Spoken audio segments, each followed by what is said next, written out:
વડિયાના મોરવાડા ગામે જર્જરિત પ્રાથમિક શાળાના નવા મકાનનું ધારાસભ્ય કૌશિક વેકરિયાના હસ્તે ખાતમુહૂર્ત કરવામાં આવ્યું હતું। ધારાસભ્ય કૌશિક વેકરિયા એમના મત વિસ્તારોમાં વિકાસના કામોમાં કાર્યરત જણાઈ રહ્યા છે।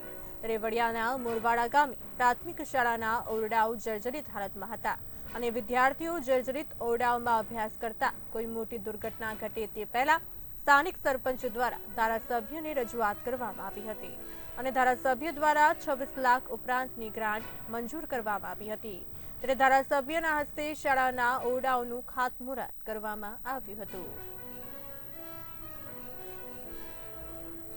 અમારે નિશાળ જર્જરિત થઈ ગયેલી અનેકવાર રજૂઆતો કરેલી, આજે કૌશિકભાઈને રજૂઆત કરતા એ ગ્રાન્ટ અમને મંજૂર થઈ ગઈ છે 26 લાખ રૂપિયા જેવી। તો એનું આજે ખાતમુહૂર્ત અમે કરેલું છે।